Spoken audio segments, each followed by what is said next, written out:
Hello student, welcome to the another video. So in this video I will teach you about the French society. In the previous video I had taught you about the King Louis XVI and उसके 5 reason जिसकी वजह से उसकी treasury थी वो empty हो गई. So in this video I will teach you about the French society. So student, before 1789 जो फ्रेंच सोसाइटी थी वो एक्चुअली जो उसकी सोसाइटी थी जो वहाँ पे लोग रहते थे वो फ्यूडल सिस्टम में रहते थे. So what is the feudal system?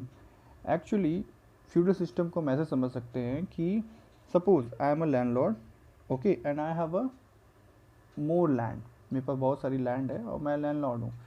सो मैं क्या करूँगा, जो थर्ड स्टेज के लोग थे उनसे मैं क्या करूँगा, काम करवाऊँगा और अपने ही लैंड पे काम कराने के बाद मैं उनसे क्या लूँगा, टैक्स लूँगा. सो ये होता था फ्यूडल सिस्टम.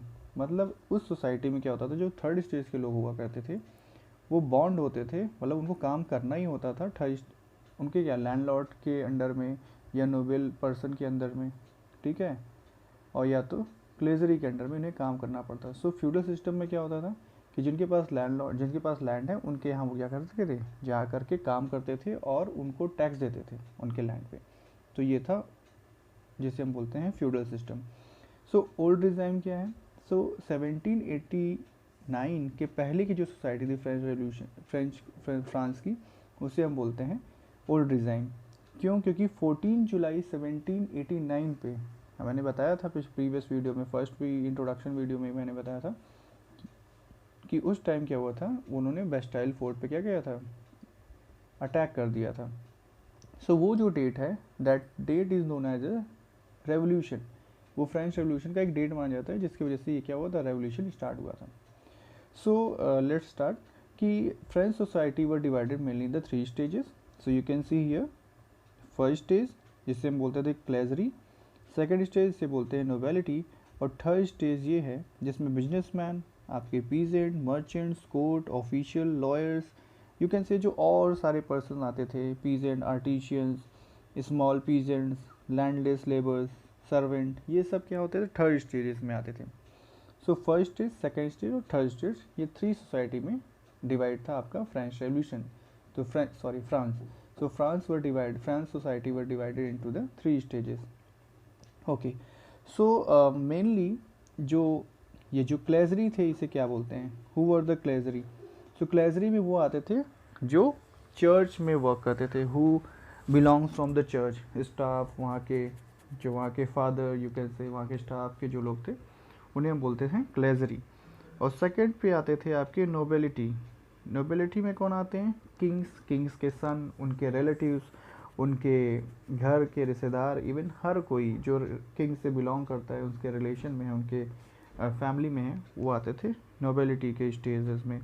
और तीसरा स्टेज आता था आपका थर्ड स्टेज, यू कैन से. इसमें कौन कौन से आते थे, इसमें आते थे businessman, merchants, courts, official person, lawyers, peasants, artisans, small peasants, landless labours, servant, और जो भी चीज़ें जो बचे वो सब क्या आते थे, थर्ड स्टेजेस में आते थे. सो जैसा कि मैंने बताया कि फ्यूडल सिस्टम था. सो क्या होता था कि अब 90% जो लोग थे, the 90% of the people survive in the third stages. And इसमें से 60% लोग वो थे जिनके पास खुद के लैंड ही नहीं थे. उनके पास क्या नहीं था, लैंड नहीं था. देवर लैंडलेस लेबर, उनके पास लैंड ही नहीं था, वो लैंडलेस थे.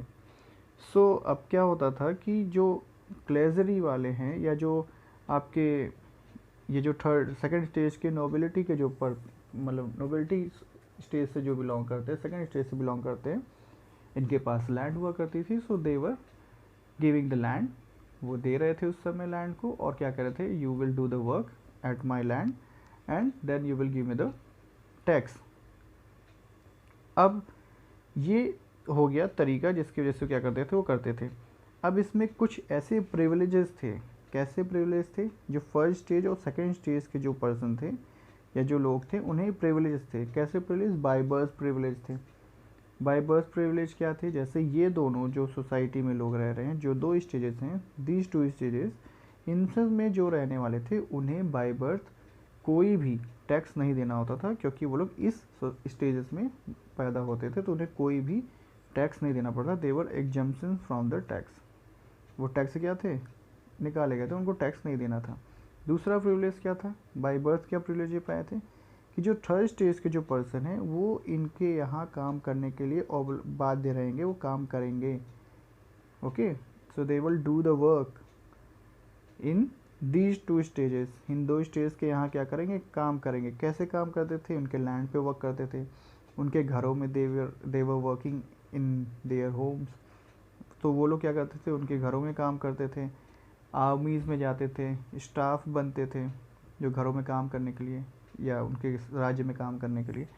सो ये सब केस में आते थे, ये सब थर्ड स्टेज के लोग इन दोनों स्टेजेस के यहाँ पे काम करते थे। सो ये दो स्टेजेस हैं, फर्स्ट स्टेज और सेकेंड स्टेज, ये दोनों स्टेजेस में लोग काम करते थे। तो इनको बाय बर्थ दो फैकल्टी मिल गई थी। पहला तो ये मिल गया था कि उनको टैक्स नहीं देना पड़ेगा, दूसरा थर्ड स्टेज के लोग इनके यहाँ काम करने के लिए आएंगे, बॉन्ड है, जबकि ये किसी के यहाँ काम नहीं करते थे। सो इसी तरीके से कई सारे उनको प्रिविलेजेस थे जो उन्हें बाय बर्थ ही मिल जाते थे।